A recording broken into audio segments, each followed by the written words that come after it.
बता दी है सारा, वो है कि लाइमल हम बनाएंगे, उसके ऊपर उससे पहले मीटिंग करेंगे, उसके बाद एक करारदाद पास करेंगे, वहाँ पर आगे के लिए एक लाइमल देंगे कि हमें जो फाइनल कॉल देनी है।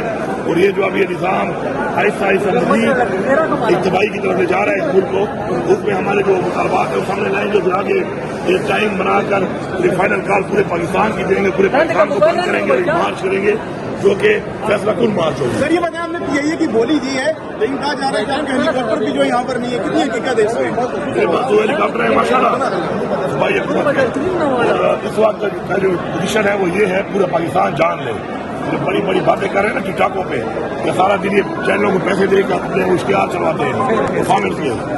तो IMF की रिपोर्ट पढ़ लें, अल्हम्दुलिल्लाह इस सूबे ने अपना टारगेट IMF का अचीव किया है और बाकी सब ने एक ने भी अचीव नहीं किया, और ये सारे खसारे में जा रहे हैं। अल्हम्दुलिल्लाह ये सूबा इस वक्त सरप्लस है, हमारे पास सरप्लस अमाउंट पड़ी हुई है, हमें सरप्लस सूबा है, बाकी सारे सूबे नीचे जा रहे हैं। रेवेन्यू में हमने माशाल्लाह 44% रेवेन्यू इंक्रीज किया इस टाइम में। मेरे पास जो इस वक्त वसाइल हैं ये अवाम के वसाइल हैं, और हम इंशाअल्लाह पाकिस्तान इंटरनेशनल एयरलाइन इसी नाम से हम इसको ये सूबा देगा और इसी नाम से इसको चलाएगा। हम पाकिस्तान के नाम को कोड़ी के दामों इन लोगों को बेचने नहीं देंगे, और ये इसको बेच नहीं रहे, ये इसको इनडायरेक्टली खुद खरीद रहे हैं। शुक्र है कौम के सामने आ गया है कि नीयत क्या थी कि वहाँ पे सस्ते दामों बेच के खुद ही खरीदार बने हुए थे। तो मैं ऐसा बिल्कुल नहीं होने दूंगा, और मैं आपको यही बता रहा हूँ कि बिड में जहाँ तक भी जाना पड़ा हम जाएंगे। हम इसको अपना सरकारी जो हमारा पाकिस्तान इंटरनेशनल एयरलाइन को सरकारी ही रखेंगे, नाम भी यही रखेंगे, और इंशाल्लाह सूबे की सारी आवाम साथ ठहरी है। मुझे मैसेज आ रहे हैं मेरे सूबे के वसील लोगों के कि हम चंदा डालेंगे, लेकिन ये एयरलाइन इन खबीसों को नहीं खरीदने देनी, हम नहीं खरीदनी है इंशाल्लाह। सर ये बताइए बजाज का क्या प्लान है?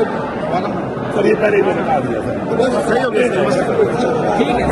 देखिए ऐसा है कि इस वक्त जो निज़ाम चल रहा है उस निज़ाम में मज़ीद मुल्क नीचे ले जाया जा रहा है, कानूनियत मज़ीद बढ़ती जा रही है, आइन को बार बार तोड़ा जा रहा है। उसके लिए अब हम एक फाइनल एक ऐसा लाइमल बना रहे हैं जिसके हम मीटिंग करके एक करारदाद पास करेंगे, अवाम को बुला के, और करारदाद पास करने के बाद आगे हमने एक फाइनल मार्च करनी है फैसला लेना, और उसके लिए हम करारदाद पहले पास करेंगे, और उसके बाद इंशाल्लाह उसके भी तारीखों में तयन करेंगे, और फिर हम निकलेंगे, और इस दफा पूरा पाकिस्तान निकले, एक ही दफा निकले।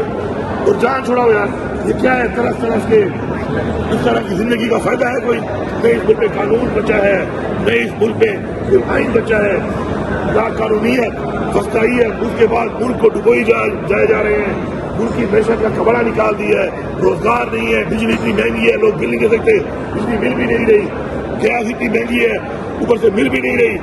ये वफाकी हुकूमत जो बैठी हुई है, जो इनके इदारे हैं सबको बेची जा रहे हैं, और वहाँ पे एक बोझ डाला हुआ है। तो ऐसे हालात में अगर कौम नहीं निकलती तो मेरे ख्याल है कि कौम गुलाम बन जाएगी।